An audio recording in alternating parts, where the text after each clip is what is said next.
الحمدللہ رب العالمین والصلاة والسلام علی اشرف الانبیاء والمرسلین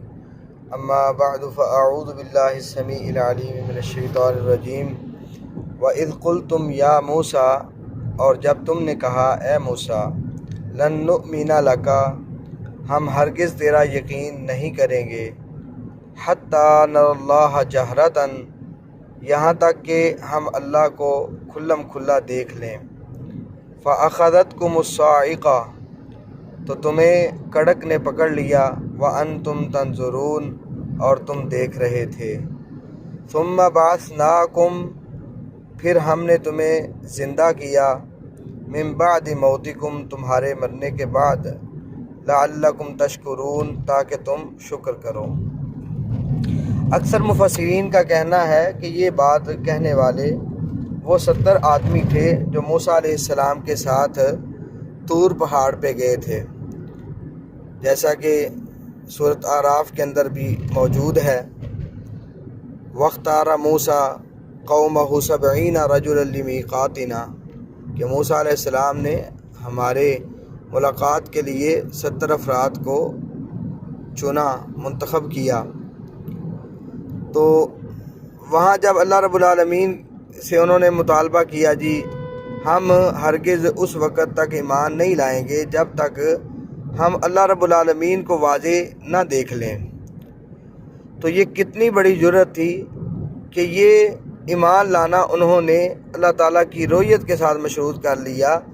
کہ اللہ کو دیکھے بغیر ہم نہیں مان سکتے۔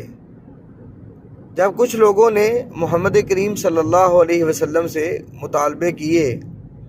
کہ آپ کتاب لے کے آئیں، ہم تب مانیں گے، اور سورۃ بنی اسرائیل کے اندر ہے کہ یہ آپ کے لیے نعمتیں ہونی چاہیے، آپ کے لیے باغات ہونے چاہیے، اس پہ نہریں چلنی چاہیے، اور اسی طرح آپ آسمان پہ جائیں، یہاں تک کہا وَلَن نُؤْمِنَ لِرُقِيِّكَ حَتَّىٰ تُنَزِّلَ عَلَيْنَا كِتَابًا نَقْرَأُ، ہم صرف چڑھنے پر بھی ایمان نہیں لائیں گے جب تک آپ ہمارے پاس وہ کتاب نہ لائیں جسے ہم خود پڑھیں، یہاں تک مطالبے کر دیے انہوں نے۔ اسی طرح اللہ رب العالمین نے قرآن مجید میں یہ ارشاد فرمایا، سورۃ النساء آیا نمبر 153 میں، یسألک اہل الکتاب ان تنزل علیہم کتابا من السماء، اہل کتاب آپ سے اس بات کا سوال کرتے ہیں، یہ مطالبہ کرتے ہیں کہ آپ ان پر ایک کتاب آسمان سے اتاریں۔ اللہ تعالیٰ کہتے ہیں فقد سألوا موسیٰ اکبر من ذالک، اے محمد صلی اللہ علیہ وسلم آپ سے تو انہوں نے یہ کہا نا کہ آپ کتاب لائیں، تو انہوں نے تو موسیٰ علیہ السلام سے لوگوں نے اس سے بھی بڑے جو ہے نا مطالبے کیے،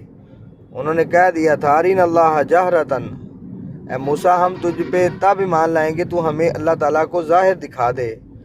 تو پھر اللہ تعالیٰ نے ان پر کیا سزا اتاری، فاخذتہم الصاعقہ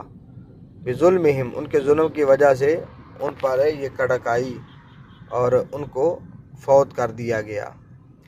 تو موسیٰ علیہ السلام نے اپنے رب سے کہا اے اللہ، اگر تو چاہتا تو اس سے پہلے بھی ان کو قتل کر سکتا تھا، ہلاک کر سکتا تھا، لیکن اب تو میرے ساتھ آئے ہیں۔ یہ بات سیدنا موسیٰ علیہ السلام نے بات کی تو ان کو دوبارہ جو ہے زندگی دے دی گئی۔ یہاں یہ بات یاد رکھی جائے کہ ایک بات سیدنا موسیٰ علیہ السلام نے بھی کہی تھی، اللہ میں تجھے دیکھنا چاہتا ہوں،